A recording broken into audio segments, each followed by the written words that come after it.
There are those in the United States who don't want Afghan refugees coming here because they believe that they're all terrorists. And they'll use Christian values to say we need to keep our society pure and we don't want those kind of people. And even though there have been terrorism in Russia, New Zealand, Australia, Canada, Israel, India, as well as the United States and most of Europe, 80% of the people who are killed by terrorism attacks in the world each year are primarily Muslims. And they have a belief in two things, martyrdom and the jihad.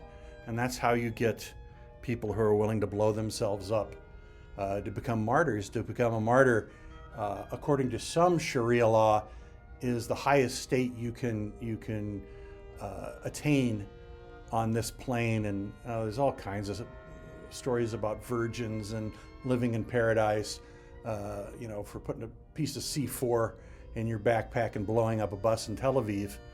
But that is an act of jihad, which is holy war. Holy crap. And they say it's justified to kill anyone who is guilty of impurities related to Islam. And they always come back to Sharia law, which is a very vague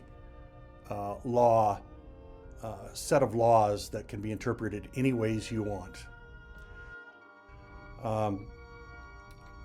And many times the Quran is falsely quoted, given heavenly rewards of martyrdom, and that Islam is the only true religion.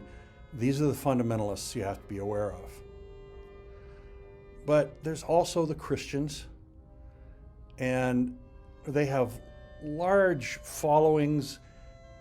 They have academic literature, a range of actions and beliefs. And religions can be, applied to almost any terrorism or area of conflict.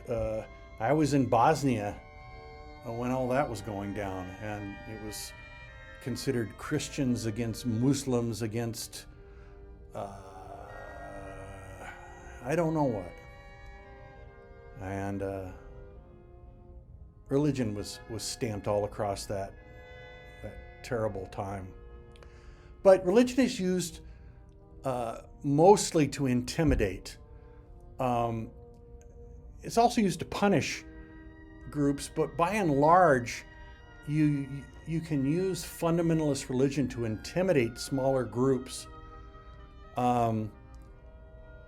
such as attacking abortion providers. Now remember, Christianity wasn't even legally a religion in the Roman Empire until the 3rd century, when Constantine, the emperor, made it the religion of the Eastern Roman Empire. But in early Christianity, there were many rival sects. There were wars, weapons of religion used by Christians against other Christians, and we had religious violence. In the Middle Ages, we had anti-Semitism because of the Reformation and the Counter-Reformation, which led to the Inquisition. And religious violence, when this happens, a religion condones religious violence,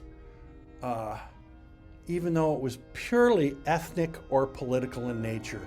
And this is where we need to draw the line when we're talking about religion and politics, including power politics. It is not about God. It is about putting down a rival, subverting a population, and really decisions being made on ethnic or political values.